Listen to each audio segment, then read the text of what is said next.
what I learned from dating 30 women. So many people might be surprised that I've dated like about 30 women, and I can actually categorize them in a way that it makes the most sense to me, talking about personality differences. So let's get into it. So first off, I had a lot of extroverts, I had a lot of introverts, I had a lot of people that are basically emotionally unapproachable, and I had a lot of people actually being over excited and having a lot of energy and kind of knowing what they want but not really giving me space to make my own judgment or come to my own decisions. And it was basically very divided.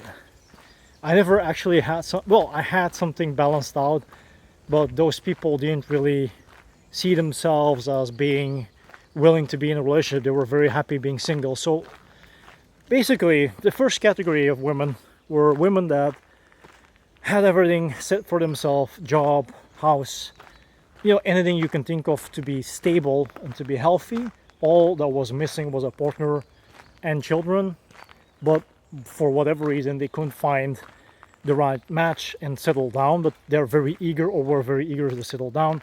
And any guy that would be decent and polite and respectful, nevertheless, if they looked like supermodels, they would go for them. They would go head in first, and that's what they want. Just go-getters. They know what they want. They just want to settle. They just want a decent human being, and that's it. That's it. So the second group is people that are emotionally unavailable, and you can talk to them for hours and days and months, but at the end of the day or the month, you will not know anything about them. It's like you're talking to yourself. You barely get them to speak and open up, and they will not do so because they have a higher level of trust issues, like an extreme way of not trusting people in general, or not letting people in their close circles. And they're very, very specific, and they can be very attractive, and they can be very mysterious, and they can be very seductive and very sexual, but it can be very frustrating not being able to pierce through, because it's like an impenetrable fortress. And that's something that bothered me the most, because although I really liked him, I couldn't figure him out, and that frustrated the hell out of me. And that created for, well, instead of being attracted, being distracted and frustrated. And then you had a group of extroverted people, women, that were actually, they were kind and polite, and they had a lot of energy. They had their interests and their hobbies and all that stuff. And the thing about them is that they were all over the place. They want to travel, they want to see a lot of things, they want to hang out with their besties, they want to do a lot of things like they're basically teenagers or college students, and they want to see and explore. It's like a never-ending experience in life. They want to continue living that lifestyle, and whether they're 20, 30, 40, or 50, they want to continue doing it. They don't want to actually settle down, to be honest. So these were couple of women that I encountered too, and to be honest, I only had 2 out of the 30 women that were, you could say, my type, personality and physically wise. But the problem with them was that they actually didn't want to be in a relationship. They were fine as they were, and they were happy single, and I don't know why they were dating to begin with, but they weren't really interested to settle. So it was the opposite of the first category, the first group I talked about. But it's really for me, we're like, these are examples. There are more, but these are like the predominant examples I came across. Emotional, disconnected,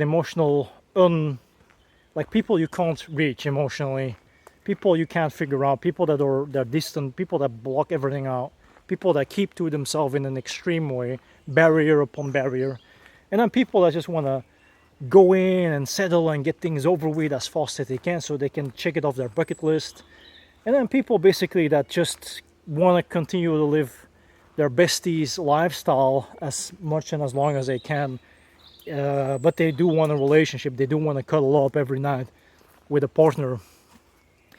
And personally, I couldn't find myself in any of those categories because mainly I was thinking about, hey, I'm moving, so that might be already an issue and limit down my options.